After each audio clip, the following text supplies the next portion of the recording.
Hello everyone, this is Tanmay Mamgai and I'm back again with an amazing video on how to prepare for class 10 boards. So आज हम इस video में बात करने वाले हैं कि कैसे एसएसटी सब्जेक्ट में हम बोर्ड एग्जाम्स में फुल मार्क्स स्कोर कर सकते हैं। जब भी एसएसटी की बात आती है तो स्टूडेंट्स को लगता है कि भाई अब तो जो है बहुत सारे हमें जो बहुत रट्टा मारना पड़ेगा, क्योंकि भाई एसएसटी में चाहे कितनी समझने की कोशिश कर लो लेकिन at the end of the day होता ये है कि भाई चीजें याद ही करनी पड़ती हैं। जैसे हिस्ट्री में इतनी सारी डेट्स होती हैं और मतलब आप देखोगे एसएसटी में 5-5 नंबर के क्वेश्चन भी एक एक पेज के लगते हैं कि भाई पता नहीं कैसे ही याद होंगे, एक एक चैप्टर करने में कितना टाइम लग जाएगा। और इतना कुछ याद करने के बाद भी जैसे मान लीजिए मैंने बहुत सारे क्वेश्चन आंसर याद करे, उसके बावजूद भी होता क्या है कि कई बार मार्क्स नहीं आते, क्योंकि भाई रेलेवेंट चीज नहीं कर रखी, इधर उधर के क्वेश्चन आंसर कुछ ज्यादा ही पढ़ दिए, जो मेन फॉर्मेट था वहां की नहीं पढ़ी, जो मेन कंटेंट था। तो जैसे मैं हिस्ट्री की बात करूं तो हिस्ट्री में डेट्स अक्सर बहुत परेशान करती हैं। तो मेरा मानना ये है, मैं जो सोल्यूशन देना चाहूंगा यहाँ पर, कि डेट्स तो वैसे हिस्ट्री में अगर आप देखोगे एनसीईआरटी को खोल के तो बहुत सारी हैं। ऐसे लर्न करने लग गए तो भाई ह्यूमन मेमोरी इतनी ज्यादा देर तक आप याद नहीं कर पाओगे, ठीक है। तो ऐसा होगा कि भाई खाया खाया एक सारी 10 रोटियां खा ली और फिर सारी बाहर निकल गई। तो इतना सारा लर्न करने की जरूरत नहीं है। आप क्या करो, अगर आपने चैप्टर ढंग से पढ़ा है तो आपको जरूर पता होगा ये बात कि कौन से इवेंट्स, जैसे मान लो हिस्ट्री की बात करें, कौन से इवेंट्स उसमें चैप्टर के अंदर जो जो इतने सारे इवेंट्स बताते हैं कौन से जरूरी हैं। उस इवेंट से रिलेटेड एक दो डेट मेन मेन जो है उन्हें लर्न करो, क्योंकि देखो ऐसे अगर आप सारे याद करने की कोशिश करोगे तो जो इंपॉर्टेंट है वो भी छूट जाएंगे, है कि नहीं। तो बेटर है कि जो इंपॉर्टेंट इंपॉर्टेंट है वो आप लर्न कर लो, ताकि अगर पेपर में वो आ गए तो आप उनका आंसर दे पाओ। वरना मान लो जैसे 10 आपको डेट दे रखी है तो आप उनमें से 5 लर्न कर लो, है कि नहीं। वरना ऐसा होगा कि 10 की 10 लर्न करने बैठी थी और फिर बाद में थोड़ी थोड़ी सभी भूल गए, बस थोड़ा अंदाजा लगाने के अच्छा इसके आसपास रहा होगा ये वाला इवेंट। तो ऐसा नहीं होना चाहिए, जितना लर्न करा उतना पक्का होना चाहिए। दूसरा मैं कहना चाहूंगा कि एसएसटी को तैयार करने से पहले आपका जो चैप्टर है एसएसटी के वो बहुत अच्छे मतलब आपको अच्छे से रीडिंग होनी चाहिए उस चैप्टर की। क्यों? और 2 बार होनी चाहिए। ऐसा क्यों होना चाहिए? क्योंकि पहली बार जब आप रीड करते हो, पहली बार आपको ऊपर ऊपर का ही समझ में आता है, लेकिन जब आप दूसरी बार रीड करते हो आपने वो चीज पहले से पढ़ रखी है तो आप और ध्यान से पढ़ते हो।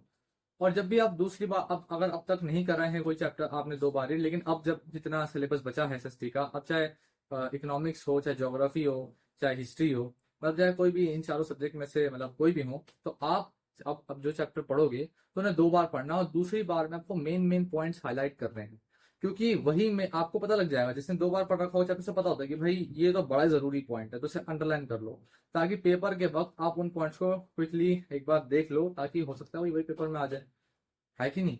तो और दूसरी बात है कि जैसे कि मैं अपनी सबसे पहली जो पहली वीडियो थी इससे पहली वाली, उसमें मैंने बताया था कि एसएसटी में आप जैसे रेफरेंस बुक्स बहुत सारी हैं, ठीक है।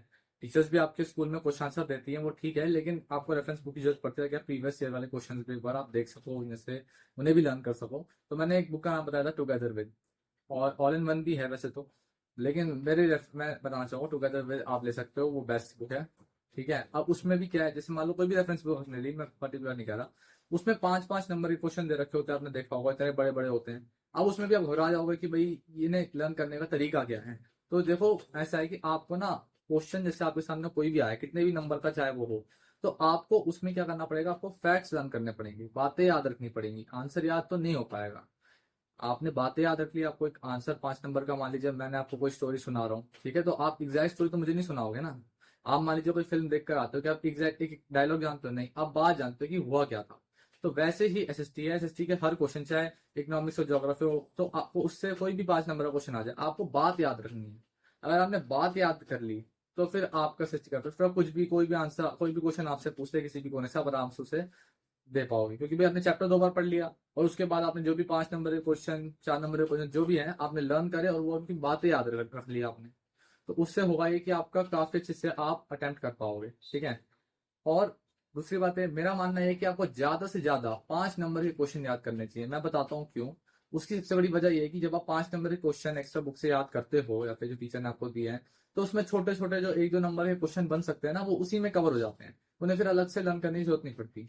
अगर आपको फिर भी आपको लगता है कि मुझे अलग से थोड़ा जरूरत पड़ रही है लर्न करने की, तो मेरे रिकमेंडेशन है, आप जैसे बहुत सारे क्वेश्चन तो वैसे ही बुक के बीच में से बन जाते हैं, 1-1 नंबर के 2 नंबर के, आप उनके चक्कर में मत पड़ो। सीधा तो ऑनलाइन जाओ या फिर किसी बुक में ढूंढो कि 1 मार्कर क्वेश्चन एमसीक्यू टाइप्स पे या फिर जो 1 वर्ड वाले होते हैं उनको देख लो आप। प्रीवियस ईयर में जो आए हैं उन्हें लर्न कर लो, क्योंकि आमतौर पे वही पूछे जाते हैं, क्योंकि और तो इतना इतना सिलेबस तो है नहीं। तो उसमें से ही आपका आंसर, उसमें से क्वेश्चन बनते हैं, और अगर आपने आंसर दे दिया तो भैया आपने मार्क्स स्कोर कर लिया आराम से। और एसएसटी में सैंपल पेपर करने हैं कि नहीं, ये भी बहुत बड़ा डाउट रहता है, क्योंकि होता क्या है कि अगर मान लो मैं हूँ, ठीक है, मैं बोर्ड की तैयारी कर रहा हूँ क्लास 10th के, अब मैं एसएसटी का सैंपल पेपर करने बैठा, अब हो सकता है कि जो मैंने किसी क्वेश्चन का आंसर लिखा है वो मैंने अपने हिसाब से लिखा और वो सही भी हो सकता है सही भी हो, लेकिन अब जो आंसर की मिलती है उसकी, इसमें आंसर लिखा होता है उस क्वेश्चन का, आप देखोगे जैसे आप सैंपल पेपर है उसके आंसर की भी आती है, तो उसमें देखोगे उसमें कुछ और लिख सकता है, तो अब वजह कि आप आंसर करते हैं, लेकिन हो सकता है वो सही भी हो। तो एसएसटी में उतनी जरूरत नहीं पड़ती सैंपल पेपर करने की, एसएसटी में बस आप प्रीवियस ईयर के क्वेश्चन लर्न कर लीजिए, ठीक है, उससे आपका काम आराम से बन जाएगा। और दैट्स ऑल। और मैं अगले वीडियो में हम बाकी सब्जेक्ट्स की बात करेंगे। ऐसे ही मैं आपको और टिप्स बताता रहूंगा कि कैसे आप सब्जेक्ट को और एफिशिएंटली तैयार कर सकते हैं, कम टाइम में तैयार कर सकते हैं, ताकि आपके बोर्ड एग्जाम्स ही नहीं, जबकि अभी आप स्कूल के पेपर दोगे, बाद बोर्ड तो अगले साल होगा, तो तब तक के लिए आपके जो भी पेपर हो स्कूल में वो बिल्कुल बड़े तरीके से जाए। Thank you.